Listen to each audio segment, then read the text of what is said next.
Bien, pues sin duda que todavía estamos en las cosas que sucedieron después de la resurrección gloriosa de nuestro Señor Jesús. Y es que ahora el Señor en estos 40 días también, donde se dará la ascensión, ya sus apariciones fueron de una manera diferente. Y era importante que los discípulos y todas las personas a las que el Señor se les apareció, ellos fueran verdaderos pregoneros, verdaderos testigos de la gloriosa resurrección de Cristo.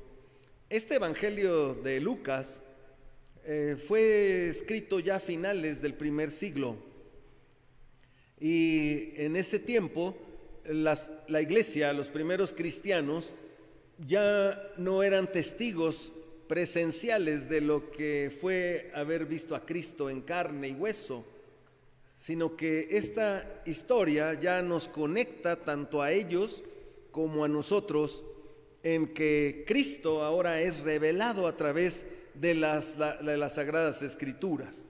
Por eso es muy importante estudiar la palabra de Dios y poder encontrar que es la palabra de Dios las que da testimonio del Señor Jesucristo.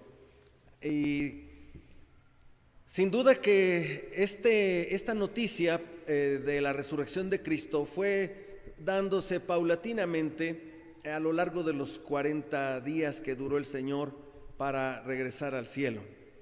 Y en este pasaje que acabamos de leer, el Señor da una enseñanza importante acerca de lo que es la cena del Señor, porque como leímos, y ahorita vamos a meditar en ello, los elementos que surgen en cuanto a la cena del Señor están implícitos aquí antes de que les fueran nuevamente o quitado el velo que tenían en sus ojos, estos anfitriones. Nos dice que uno de ellos era Cleofas, así lo dice, lo acabamos de leer. Y este Cleofas no es mencionado como uno de los 11 que quedaban. Sin embargo, tampoco dice si era una pareja. Al parecer pudo haber sido de estos discípulos que estaban con los demás. Fíjese cómo dice el versículo 9, si ustedes tienen abierto sus Biblias. Dice: y volviendo del sepulcro, dieron nuevas de todas estas cosas. ¿A quiénes? A los 11, pero no estaba Cleofas, y a todos los demás. Ahí dice claramente, y a todos los demás. En esos todos los demás estaban estos discípulos, que no sabemos si era un matrimonio o eran dos varones. Lo cierto es que cuando le invitan a su casa, nos hace pensar que es una pareja de discípulos del cual nos da nada más el nombre de Cleofas, porque la palabra de Dios que acabamos de leer desde el versículo 13, por favor tengan abiertas sus Biblias, entonces dice que aquí dos de ellos iban ese mismo día de la resurrección de Cristo a una aldea que se llamaba Emaús y que estaba a 60 estadios de Jerusalén. 60 estadios es como 11 kilómetros. Y a lo largo de esos 11 kilómetros, el Señor Jesús tiene esta aparición a dos de esos discípulos. Era importante que se manifestase a estos dos discípulos que se conocen como los caminantes de Emaús. Y todas estas apariciones el Señor las hizo precisamente cerca de Jerusalén. Así es que estos viajeros, cuando ven la presencia del Señor, bueno, pues no le reconocen, porque dice las Sagradas Escrituras que sus ojos estaban velados para que no le conociesen. Así es como dice aquí la palabra de Dios, dice el versículo 14. E iban hablando entre sí de todas aquellas cosas que habían sucedido. Sucedió que mientras hablaban y discutían entre sí, Jesús mismo se acercó y caminaba con ellos. mas los ojos de ellos estaban velados para que no le conociese. Hermanos, este dato es muy importante. Muchos de los que nos consideramos cristianos pensamos que ya por ser cristianos tenemos resuelto todo. Estos eran discípulos que no le reconocieron hasta que el Señor les quitó ese velo que les impedía reconocer al Señor. Caminaron a lo largo de estos 11 kilómetros, dice que el Señor se les acercó y entonces hizo como que Él no sabía lo que había sucedido. De hecho, Él les nota que están tristes, dice la escritura que acabamos de leer, que ellos estaban discutiendo de estas cosas que habían sucedido, confundidos, sin tener la certeza de todas las cosas que habían escuchado esa mañana, ese día, confundidos quizá, regresaron a su hogar y allí entonces el Señor les pregunta, versículo 16 que ya lo leímos, que sus ojos estaban velados, y les dice, ¿qué tan tristes discutiendo? Las personas creen conocer a su Creador, antes se burlan del Creador, antes hacen chistes del Salvador. Esto es algo nefasto, cristianos que participen o que cuenten chistes del Señor Jesús o de Dios. Y a veces las circunstancias nos hacen estar dentro de ese grupo en el que empiezan a contar chistes acerca de Jesús. Ahora mismo están en las redes caricaturas de los apóstoles, de Jesús, de esto y del otro, porque la gente no sabe quién es verdaderamente el Creador, el sustentador y el que nos da la vida y que por Él vivimos, y no lo conocen porque sus ojos están velados hasta que viene la palabra del Señor y abre esos ojos, porque Él es el único que tiene el poder para abrir y para cerrar, para que lo conozcan, porque no es capacidad del hombre entender las cosas de Dios, ni amar a Dios, ni buscar a Dios. Antes el corazón del hombre muestra una cerrazón a su forma de ser, obstinado, obcecado por pensar que la vida él la entiende bajo su perspectiva, bajo su propio razonamiento, y no lo van a engañar ni lo van a hacer tonto para creer en fábulas o cuentos que están destinados para tontos o para personas que se dejan envolver a través de una religión o de un líder, y ellos no están de acuerdo en someterse a algo así. Aquí estos discípulos van caminando tristes, distraídos también, pero algo les pregunta el Señor: ¿por qué están tristes? El discípulo, versículo 17, versículo 18, respondiendo uno de ellos que se llamaba Cleofas. Cleofas entonces es el que le interroga al Señor y dice: ¿es que tú eres el único que no sabes lo que ha pasado? Y entonces este discípulo dice: ¿eres quizá forastero? ¿No has estado al tanto de todo lo que pasó? Digo, la tierra se estremeció, el cielo se oscureció, y no fue un ratito, fueron horas interminables. Y entonces el Señor Jesús les dice: ¿qué cosas? La respuesta de estos discípulos es una respuesta que no satisface al Señor Jesús. Acabamos de leer un salmo donde el Señor dice que su enojo está todos los días sobre los que no creen en Él, sobre los insensatos, sobre los que no toman en cuenta las cosas de Dios. Su enojo está sobre ellos todos los días. Y en este caso, el Señor también les llama la atención porque los llama insensatos. Versículo 25, Él les dice: oh insensatos y tardos de corazón para creer todo lo que los profetas han dicho. Primero, los discípulos como que creen saber todas las cosas. ¿Qué acaso eres un forastero que no te diste cuenta de todo lo que pasó en Jerusalén? ¿Qué pasó? Y entonces empiezan a decirle bajo su perspectiva las cosas por las que estaban ellos tristes.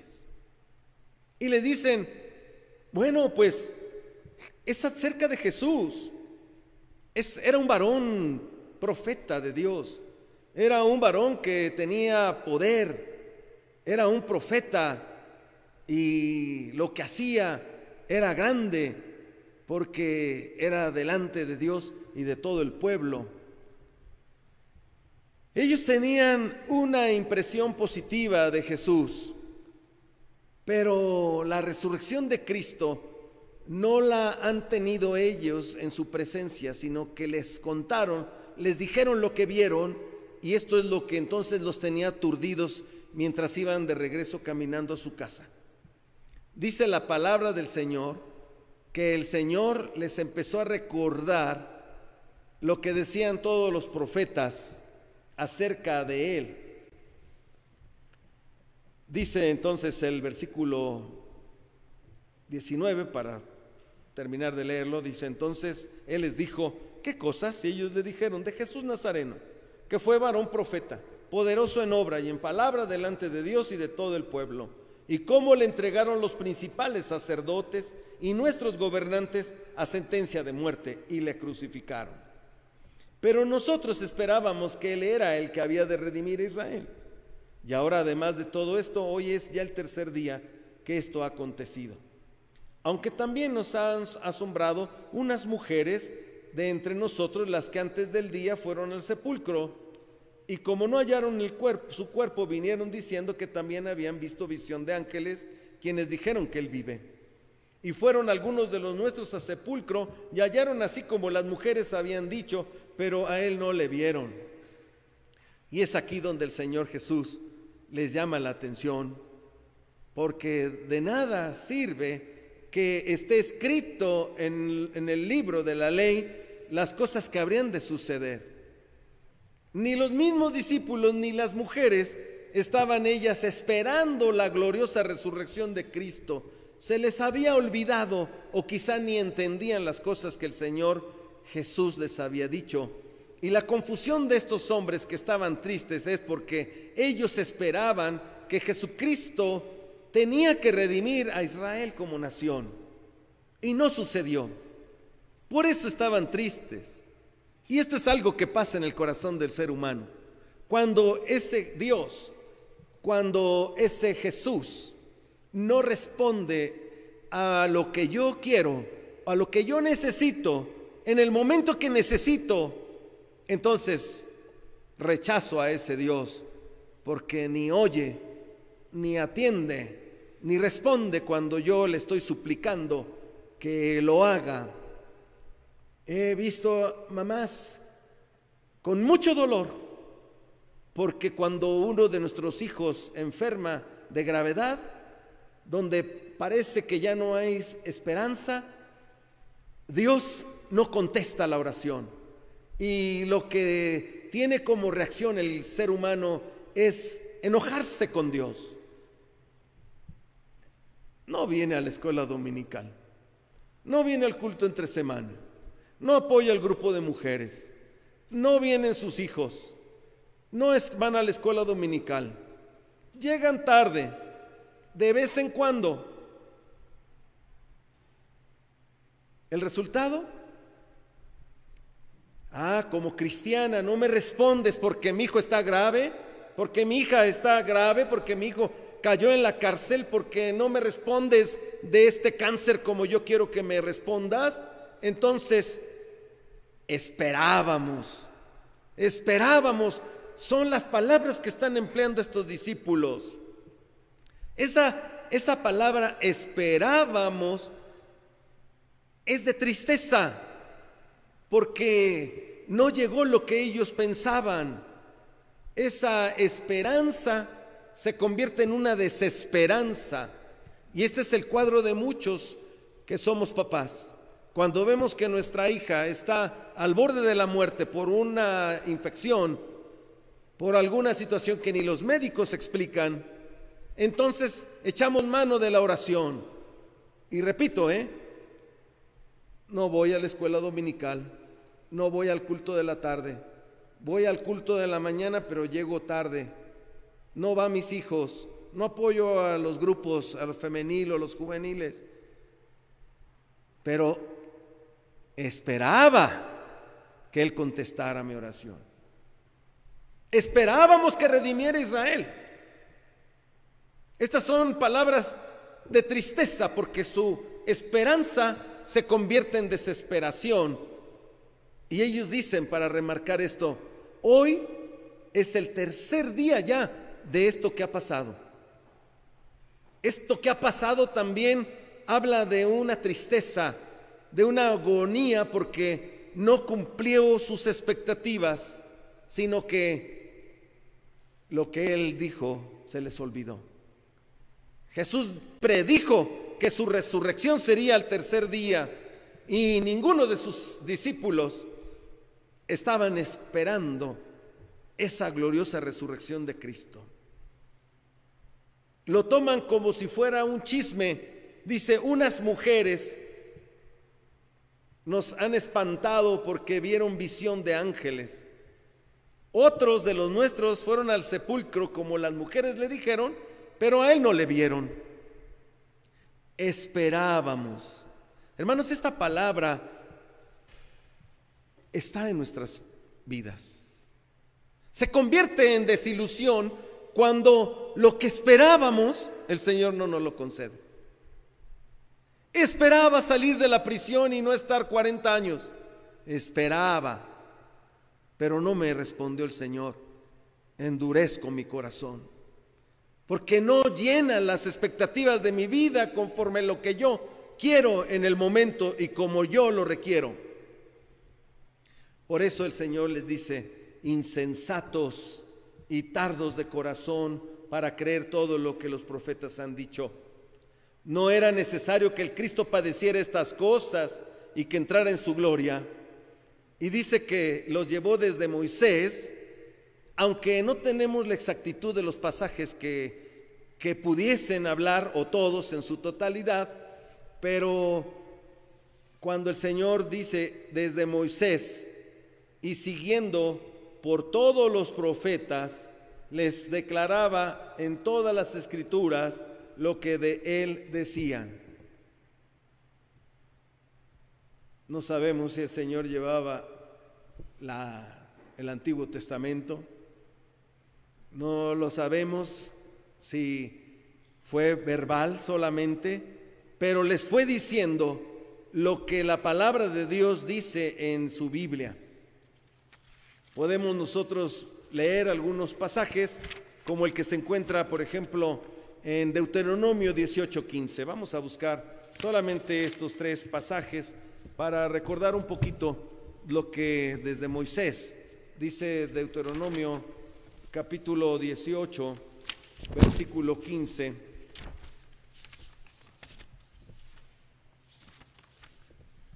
Dice, profeta de en medio de ti, de tus hermanos como yo, te levantará Jehová tu Dios, a Él oiréis. Esto es algo que está escrito en Deuteronomio 18, versículo 15. Ahora vamos a buscar el Salmo número 2:7. Salmo 2:7.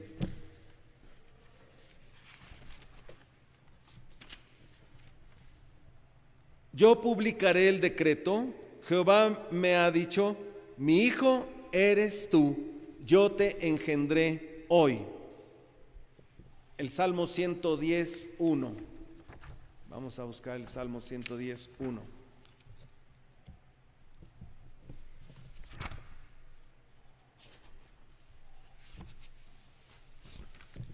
Jehová dijo a mi Señor, siéntate a mi diestra hasta que ponga a tus enemigos por estrado de tus pies. Salmo 118, versículo 21, 23, dice la palabra de Dios. Te alabaré porque me has oído y me fuiste por salvación. La piedra que desecharon los edificadores ha venido a ser cabeza del ángulo. De parte de Jehová es esto, y es cosa maravillosa a nuestros ojos. Y vamos a buscar Daniel, el profeta Daniel. Daniel, capítulo 7, versículos 13 al 15. Dice la palabra de Dios así. Miraba yo en la visión de la noche, y aquí con las nubes del cielo venía uno como un hijo de hombre, que vino hasta el anciano de días, y le hicieron acercarse delante de él, y le fue dado dominio, gloria y reino, para que todos los pueblos, naciones y lenguas le sirvieran. Su dominio es dominio eterno, que nunca pasará, y su reino uno que no será destruido. Se me turbó el espíritu a mí, Daniel, en medio de mi cuerpo, y las visiones de mi cabeza me asombraron. No sabemos qué pasajes les dio el Señor, les leyó o se los nada más les hizo la referencia. Pero esto, la palabra de Dios vino a la vida de estos discípulos, y el efecto que tiene la palabra de Dios es abrirnos los ojos, quitar el velo. Y esto es lo que se necesita: predicar a las personas, decirles con toda la claridad que no pueden entender las cosas de Dios porque son misterios revelados por el Espíritu a la iglesia de Cristo. Entonces, regresamos al pasaje que estamos leyendo de Lucas 24, versículo 28. Entonces dice así: llegaron a la aldea a donde iban, y él hizo como que iba más lejos, mas ellos le obligaron a quedarse, diciendo, quédate con nosotros, porque se hace tarde y el día ya ha declinado. Entró pues a quedarse con ellos.